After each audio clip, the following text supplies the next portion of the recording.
real from the front line. You know what I'm saying? It's wicked, wicked, wicked. So you be careful.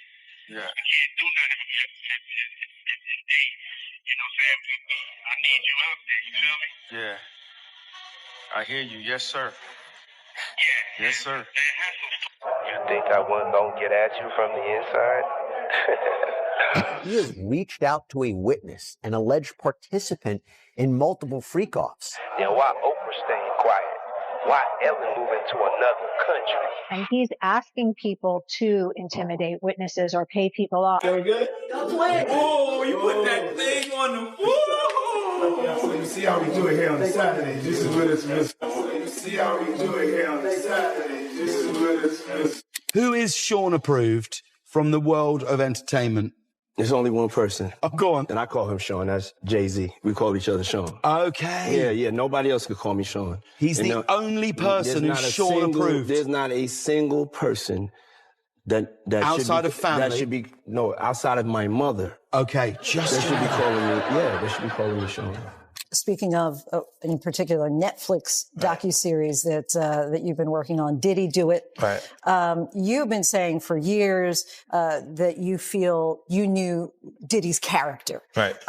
Yet you said you weren't a part of that lifestyle. You weren't. Buckle up, guys. Today we are going to break down how this story cracks open from the very first moments. This opening section pulls us straight into leaked phone calls, coded language, and allegations of witness intimidation connected to Diddy. What immediately stands out isn't fear or chaos, but a calm, controlled confidence in the conversations. That tone alone raises early questions about power, influence, and protection behind the scenes. When 50 Cent's documentary enters the picture, it acts like a pressure release, pushing long-whispered rumors into open discussion.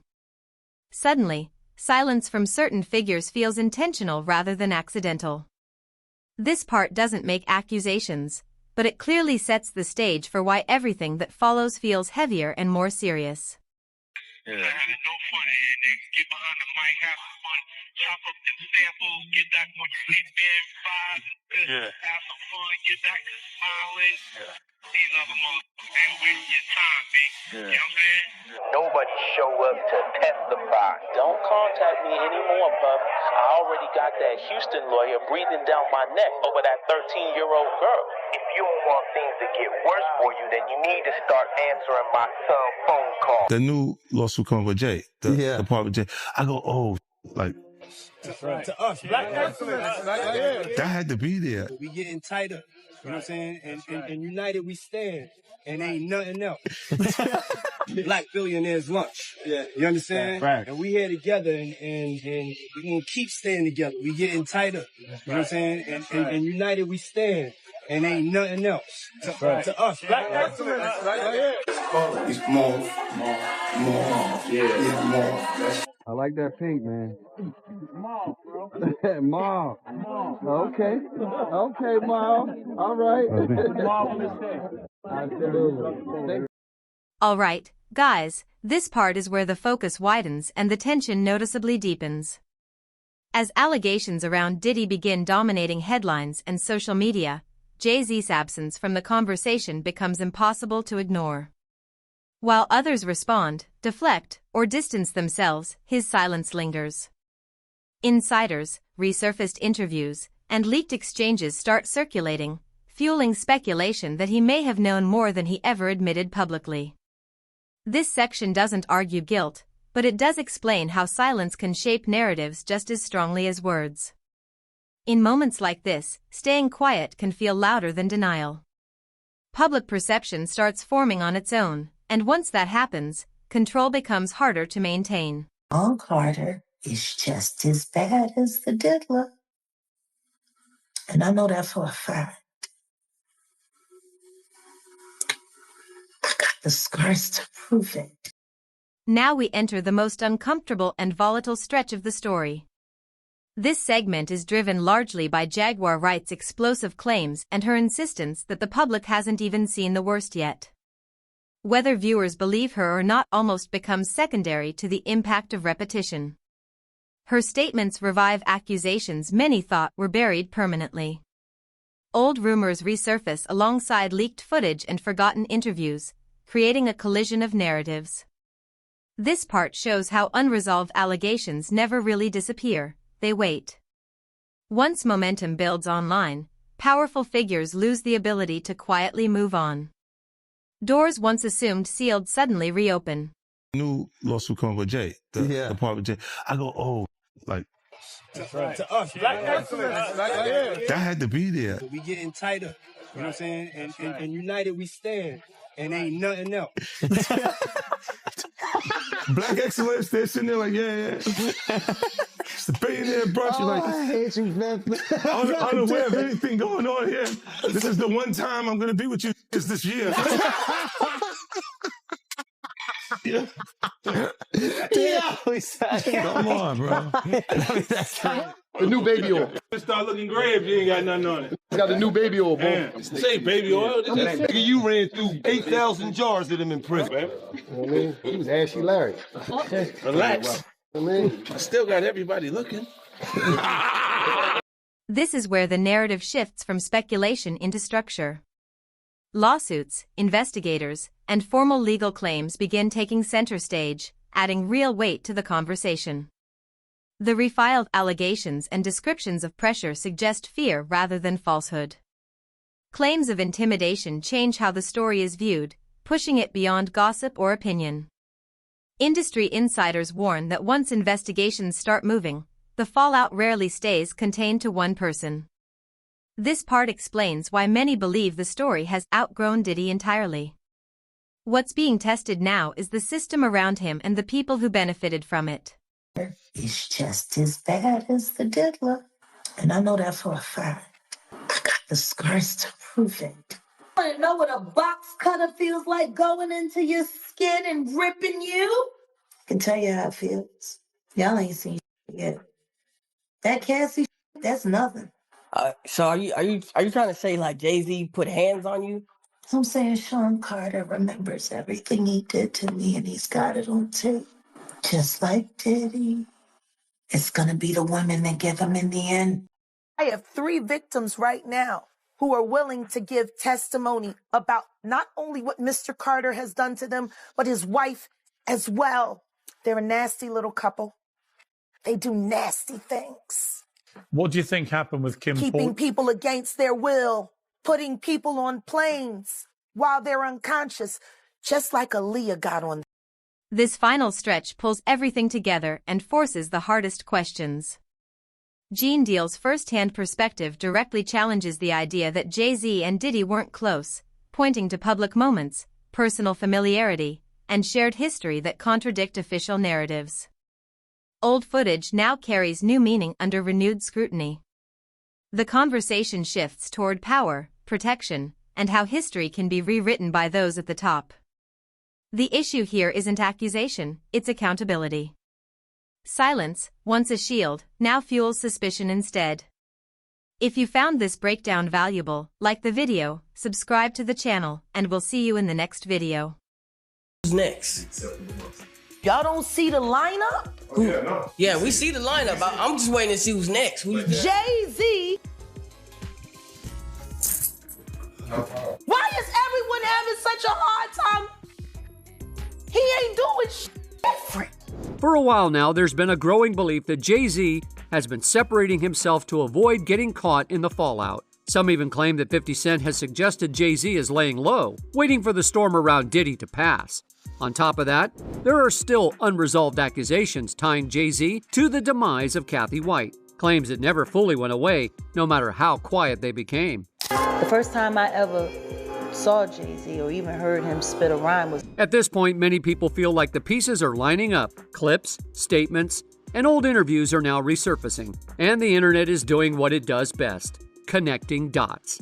And as more people revisit what insiders like Jaguar have said in the past, the conversation keeps growing louder. The big question now isn't just whether these allegations will stick, but whether Jay-Z's silence can continue as more eyes turns towards him.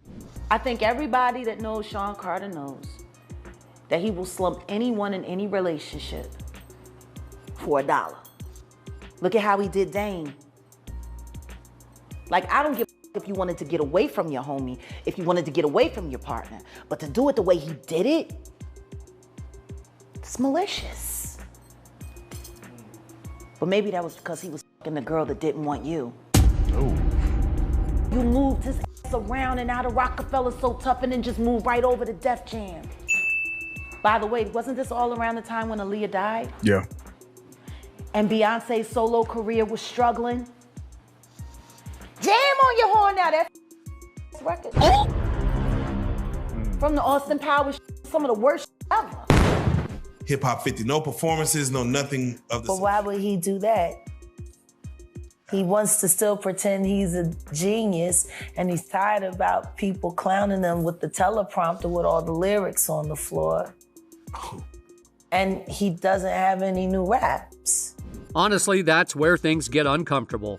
Because once the spotlight shifts, it rarely shifts back. As the investigation kept growing, the spotlight didn't stay on Diddy for long. Slowly but surely, people started looking in another direction, Jay-Z. What really caught everyone's attention wasn't a statement or a denial, but his silence. While everything around Diddy was blowing up, Jay-Z stayed quiet. And for a lot of people, that didn't sit right. The question started rolling in fast. Why say nothing? Why not clear things up? Some believe his team already knew his name had come up in civil cases and chose to stay ahead by staying silent. Others think the damage was already being done, even without any formal charges, because once public opinion shifts, it's hard to control. Let's just start with Piers Morgan, because there's a headline that went out that was very powerful that people are running with, where it just says, Jay-Z is the real monster. Now, before you speak on it, to even get to Piers Morgan, can you explain how that took place and why even take that interview to go forward? I can't say that I sought it out because I didn't. Truth is we didn't see it coming. But I have to credit Odell. Got Odeezy. They reached out to him. Piers Morgan's producers called him directly. Social media only made things worse. Old clips resurfaced, rumors spread faster than facts, and new accusations started gaining traction. People began claiming that Jay-Z had a history of silencing individuals, and those claims quickly turned into full-blown conversations across platforms. Whether proven or not, the volume alone was enough to keep his name trending, and not in a good way. That's when Jay-Z's accusers' claims came back into focus. She said that even though he eventually dropped her lawsuit, she never changed her story.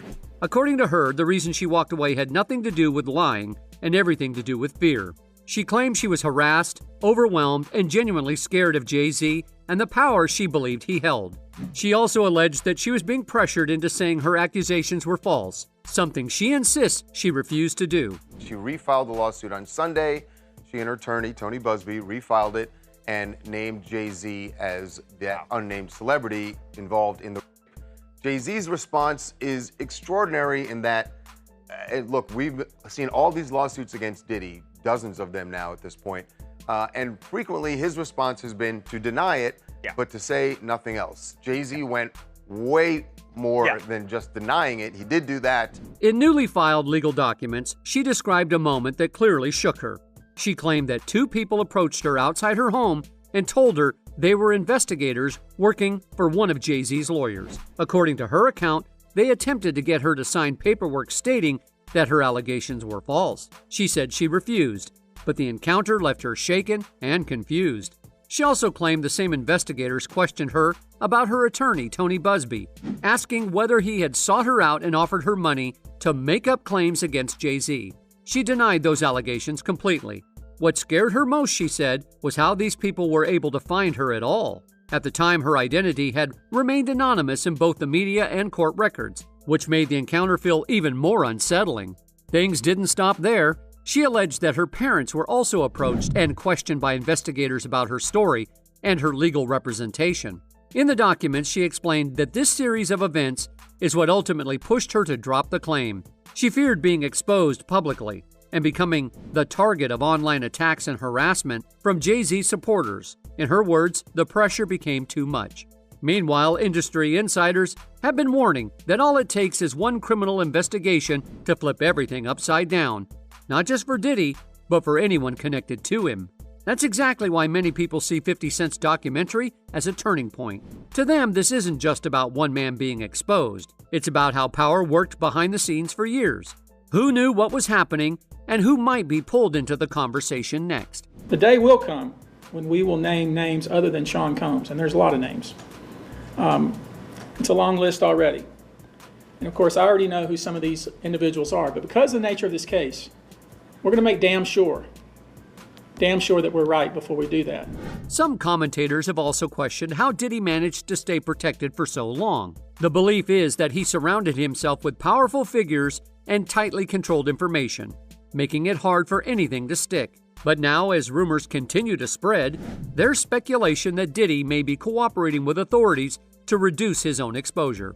And if that's true, people are wondering what kind of information might come out, and whether Jay-Z's name could be part of the story. I look and I go, oh, that's your big homie, right? So he imaged himself after a gay painter. The big homie want to look like a gay painter. What are we talking about here? We're talking about Basquiat. He wants to look like a gay painter. Honestly, this is where things start to feel very real. Because once people start talking, it's almost impossible to stop the momentum. Now that the documentary is officially out, it's clear this story isn't stuck in the past. What's happening right now feels like the beginning of something bigger. Every new detail pulls more attention towards the people who stayed quiet for years, and Jay-Z is right at the center of that conversation. That matters because his history with Diddy runs deep, no matter how much certain statements try to downplay it.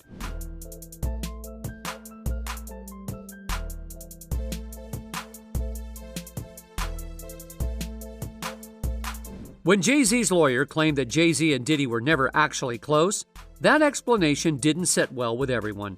One person who strongly disagreed was Gene Deal. From his perspective, that version of events simply didn't match what he personally witnessed over the years.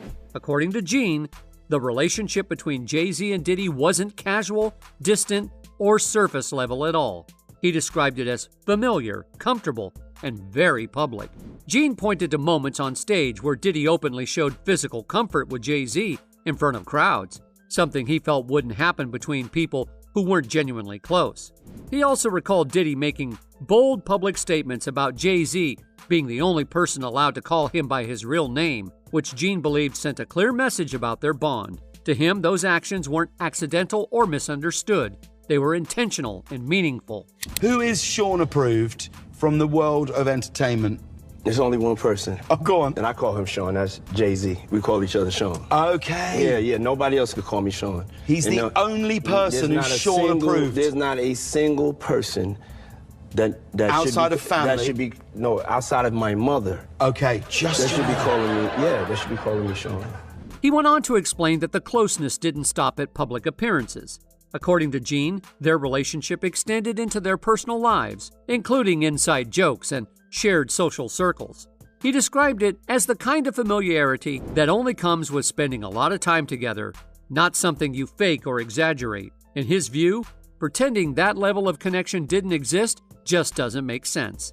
Gene also mentioned moments that caught the public's attention later on, including a stage appearance in Atlanta where Diddy joined Jay-Z in front of a crowd. He noted how comfortable the interaction looked and pointed out that even 50 Cent later referenced that same moment, which helped keep the clip circulating online. To Gene, that wasn't coincidence. It was proof that others noticed the same dynamic. Me personally, I didn't believe her story. I mean, that says a lot coming from you being somebody that worked for Bad Boy at that time. I know for myself, there's a lot of inconsistencies in what she was talking about regarding her being with somebody from Bad Boy, getting into a Bad Boy party, you understand, with a limo driver that we didn't even know. So, not trying to beat her up, not trying to save Jay or Diddy. When asked if his criticism came from personal dislike, Gene made it clear it wasn't about being a fan or a hater. He explained that his perspective was shaped by past situations where tensions existed, but Jay-Z later acted as if nothing ever happened. Gene suggested that this is how people at the top often operate. They move through situations, leave impacts behind, and then forget about them because they're living in a completely different world. Honestly, that part hits hard, because it raises a bigger question. When powerful people rewrite history, who gets to challenge it? Because from Gene's point of view, the attempt to downplay the Jay-Z and Diddy connection feels less like clarification and more like damage control. And once people start revisiting old footage and statements, it becomes harder to convince the public that nothing was ever there. You could tell that the people in power that gave that reign to Diddy, and Jay was next in line. So to separate him, when in fact, they may be two of the same, but because Jay-Z is low-key, that low-key sneaky shit, and Diddy is, and was, rambunctious, you know, just out with it. It don't mean that they're not two of the same. One just a little quieter with it. That's where this story really starts to feel uncomfortable, and why so many people are paying attention now. To Gene, that kind of familiarity said everything that needed to be said. Gene went on to explain that people in powerful positions often create situations without fully thinking about the impact. Later on, when they grow older, start families, and raise kids of their own, their perspective suddenly changes. He suggested that when someone begins to imagine their own child in the same situations they once ignored or excused, reality hits differently. What might have once seemed normal or overlooked suddenly feels wrong. They didn't want rap to be back on the East Coast. Jay and Diddy was doing that. 2 weeks before Pop Smoke, K. Slade, who heard this shit from the industry, that knows shit that happens in the industry, set Pop Smoke and his people down and gave them a jewel. He said, y'all gonna have to protect him with his life, with y'all life. Y'all gonna have to protect him with y'all life. Cause he know Pop Smoke was about to bring rap back to the East Coast. And what happened? Pop Smoke ended up dead. Now I ain't trying to say that's some kind of conspiracy. And maybe some other shit was going on, or this, that, and the third. But brother, he had that conversation with K. Slade 2 weeks before he was murdered. He also explained that back then, many people around Jay-Z didn't even realize how old he really was. According to Gene, appearances were misleading. Jay-Z didn't look significantly older, didn't have facial hair, and blended in easily. So when young women were around, people assumed everyone was close in age. He said that if someone looked like they were in their early 20s, no one questioned it. But finding out later that someone was actually in their 30s changes everything. Gene made it clear that, in his view, a grown man in his 30s being involved with teenagers crosses a serious line. He called it a problem, plain and simple. Said, we don't sing songs here, we sing artists. And there was this little pause, and I was nervous. But then he said, and we're interested. And there was this sudden feel of relief. But then he said something about a window and a door or something. Oh, then he said, you did it homework. I did a lot of homework on you, Miss Lady. He said, there are two ways to leave here, either through the door with the deal signed or through this window, and we're on the 29th floor. He said that now, with Jay-Z raising children and having young daughters, he may finally understand why those situations were never okay to begin with. According to Gene, the industry has been full of behavior like this for years, things people saw, heard about, or suspected but never spoke on. And now that conversations are happening openly on platforms like YouTube, where people can share what they witnessed or experienced, it's making others uncomfortable. Not because the stories are new, but because they're finally being said out loud. And that's the part that really sticks. Because once people start talking, once these stories live online forever, there's no easy way to erase them. And for some figures in the industry, that truth feels more threatening than anything else. That's why this moment feels different. At the end of the day, this story isn't just about leaked messages or one documentary. It's about silence, power, and the people who've managed to stay untouched for years. As more insiders speak up and old clips resurface, the pressure around Jay-Z only continues to grow. Is he truly stepping back to avoid the noise? Or is there more happening behind the scenes? What do you think? Strategic silence or something else entirely? Drop your thoughts in the comments, and don't forget to subscribe for more deep dives as this story continues to unfold.